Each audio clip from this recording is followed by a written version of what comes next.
l'évangile du temps de la fin avec Pasteur André Bouéchi. Bien-aimés du Seigneur dans le monde et à travers le Congo, que la paix et la grâce et la miséricorde vous soient données de la part de Dieu notre Père et du Seigneur Jésus-Christ notre Sauveur.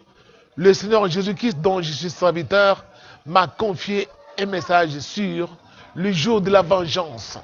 Mais bien avant d'écouter ce message, je vous invite à faire avec moi une courte prière. L'Éternel et Dieu des armées célestes, nous venons en ta présence en ce jour pour écouter ce message sur le jour de la vengeance que toi tu as déjà fixé pour que nous puissions nous préparer à y faire face afin que nos âmes soient sauvées et que nous parvenions à la connaissance parfaite de ton nom au nom du Seigneur Jésus-Christ. Amen. Ce message se trouve dans deux livres.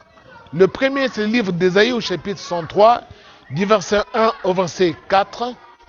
Et le deuxième, c'est le livre d'Apocalypse au chapitre 19, du verset 11 au verset 16. Qui est celui-ci qui vient d'Édom, de Bosra, en vêtements rouges, en habit éclatant, et se redressant avec fierté dans la plénitude de sa force?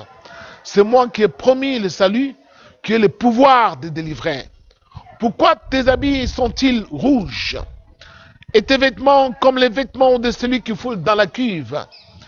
J'ai été seul à fouler au pressoir et nul homme d'entre le peuple n'était avec moi. Je les ai foulés dans ma colère, je les ai écrasés dans ma fureur. Leur sang a jailli sur mes vêtements et j'ai essuyé tous mes vêtements. Car un jour de vengeance était dans mon cœur et l'année de me racheter est venue. J'ai foulé des peuples dans ma colère, je les ai rendus ivres dans ma fureur et j'ai répandu leur sang sur la terre. Puis j'ai vu le ciel ouvert et voici parut un cheval blanc. Celui qui le montait s'appelle fidèle et véritable et il juge et combat avec justice.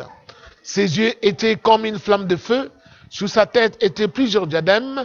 Il avait un nom écrit que personne ne connaît si ce n'est lui-même. Et il était revêtu d'un vêtement teint de sang. Son nom est la parole de Dieu. Les armées qui sont dans le ciel le suivaient sur des chevaux blancs, revêtus d'un lin fin, blanc pur. De sa bouche sortait une épée aiguë pour frapper les nations. Il pétra avec une verge de fer et il foulera la cuve du vin de l'ardente colère du Dieu Tout-Puissant. Il avait sur son vêtement et sur sa cuisse un nom écrit, Roi des rois et Seigneur des seigneurs. Bien-aimés du Seigneur, en rapport avec ce que nous venons de lire ce matin, nous allons découvrir que bien des gens ont une mauvaise connaissance de Dieu. Beaucoup de gens s'imaginent que Dieu ne punit pas parce qu'il est miséricordieux.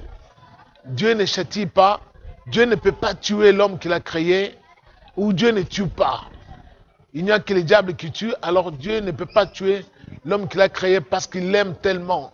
C'est ça la connaissance vulgaire ou notoire que la plupart des gens ont sur Dieu. Mais en réalité, avec ce que nous venons de lire, nous allons découvrir ce matin comment Dieu agit et pourquoi il agit. Lorsque sa colère se déchaîne sur la race humaine que lui-même a créée. Revenons d'abord dans le livre du prophète Ésaïe. Ésaïe, quand Dieu l'a appelé, on peut lire lors de sa vocation dans Ésaïe chapitre 6. Ésaïe a vu le Seigneur assis sur un trône élevé et vêtu de blanc. Et le pan de sa robe qui remplissait tous les temples. Et le Seigneur était vêtu de blanc. Mais ici, au chapitre 103, Ésaïe est étonné de voir le Seigneur vêtu de rouge, robe ensanglantée. Et il se posait la question, mais qui est celui-ci? Le Seigneur lui dit, mais c'est moi. Et le prophète pose la question au Seigneur, mais pourquoi alors ta robe est-elle tachetée de sang? Et le Seigneur dit, mais c'est parce que j'avais fixé un jour de vengeance où je devais en découdre avec mes ennemis, les hommes qui se sont rebellés contre moi. Il fallait que je les foule comme on foule des raisins dans des cuves. Et c'est alors que le sang de toutes ces victimes a jailli, a sué ma robe. Bien-aimé du Seigneur, là, on s'aperçoit que le Seigneur, lorsqu'il décide de tuer les habitants de la terre qui se sont rebellés contre lui, il en fait une boucherie. Et quand il fait cette boucherie, les hommes ont l'impression que ça ne vient pas de Dieu, ou soit que c'est un pur hasard, ce sont des événements malencontreux, ou ce sont des calamités naturelles qui sont à la base de cette mort. Or, c'est le Seigneur. Voyez-vous, bien-aimés du Seigneur, le même passage qui se trouve dans le livre du prophète Ésaïe au chapitre 63, c'est le même passage qui se trouve dans le livre d'Apocalypse au chapitre 19. Et c'est le même Dieu. Et là, on l'identifie. On dit même qu'il s'appelle la parole de Dieu. Et la parole de Dieu, quand nous lisons dans le livre de l'apôtre Jean, au chapitre 1, on dit au commencement était la parole, et la parole était avec Dieu, et la parole était Dieu. Toutes choses ont été faites par elle. Et quand on descend un peu plus loin, on dit, et la parole a été faite chair, elle a habité parmi nous pleine de grâce et de vérité. Bien-aimé du Seigneur, cette parole qui a été faite chair, nous l'avons appelée comment? On l'a appelée Jésus-Christ, le Fils de Dieu. Et ici, dans Apocalypse, là, on identifie clairement le Seigneur en disant qu'il s'appelle la parole de Dieu. Et il a un nom écrit sur ses vêtements et sur sa cuisse, le roi des rois et le Seigneur des seigneurs. Et toutes les armées du ciel le suivent. On parle du Seigneur qui devait venir monter sur un cheval. Pourquoi sur un cheval? Parce que le cheval, c'est le seul animal qui va en guerre. Et quand on combat ou on combattait dans l'Antiquité ou dans les âges passés, c'est le cheval qui était le symbole de la guerre, l'animal utilisé pour aller en guerre. Et le Seigneur prend cette image du cheval pour montrer aux habitants qu'ils devaient venir faire la guerre. Et faire la guerre à qui? Faire la guerre au diable qui est la bête, qui a séduit beaucoup de gens sur la terre pour qu'ils soient à son service. Et faire la guerre à ses adeptes, à tous ceux qui ont rejeté le Seigneur et qui ont choisi de servir le diable en ayant le tampon des diables sur eux. Tous ces gens-là qui ont pactisé avec le diable, le Seigneur a fixé un jour de vengeance. Quand le jour de vengeance arrive sur la terre, les hommes ont l'impression que ça ne vient pas de Dieu. Mais beaucoup de gens viennent de se rendre compte, après avoir contesté que le coronavirus ne venait pas de Dieu. Maintenant, tout le monde est arrivé à la conclusion qu'il y a une main invisible qui est en train d'envoyer le coronavirus sur la terre. Pourquoi? Parce que les hommes de toute nation ont tenté de trouver un vaccin dans les meilleurs délais pour sauver des vies et ils n'arrivent pas toujours à trouver le vaccin. Pourquoi? Parce que le Seigneur, dans sa toute puissance, n'a pas encore permis qu'on découvre les vaccins. Car le vouloir le faire, bien aimé du Seigneur, c'est Dieu qui donne cela aux hommes. Cette capacité de trouver le vaccin, c'est Dieu qui a révélé cela aux hommes. Quand lui-même n'a pas décidé, personne ne peut trouver un miracle de vaccin, soit-il parce que lui, il est capable d'en trouver parce qu'il est médecin ou il est un homme de science. Bien aimé du Seigneur, n'oubliez pas, lorsque le Seigneur s'est révélé à l'apôtre Jean, dans le livre d'Apocalypse au chapitre 1, il a dit à l'apôtre, je suis le premier et le dernier et le vivant. J'étais mort, mais maintenant, je vis pour les siècles des siècles et c'est moi qui tiens les clés de la mort et ni séjour de mort. Peut-il y avoir autant de morts sur la terre si ce n'est que le Seigneur qui est à la base de tout cela? Depuis quand une pandémie a-t-elle tué beaucoup de gens comme ça sur la face de la terre? C'est parce que le Seigneur lui-même l'a ordonné. C'est maintenant que les nations sont vraiment en confusion. Pourquoi? Parce que les nations se sont détournées de Dieu. Comme les nations se sont détournées de Dieu, le Seigneur avec son ardente colère, a jugé bon de pouvoir en découdre avec les nations. Et beaucoup de gens ne se répandent toujours pas. Quand vous lisez dans la Bible, on dit, et les nations ne se repentirent pas. Et c'est ce qui se passe aujourd'hui. Nous sommes au temps où le Christ veut saisir maintenant son pouvoir pour asseoir son règne sur la terre et donner maintenant aussi la légitimité à se racheter aux gens qui le suivent, qui le servent sur la terre pour qu'ils puissent régner sur la terre.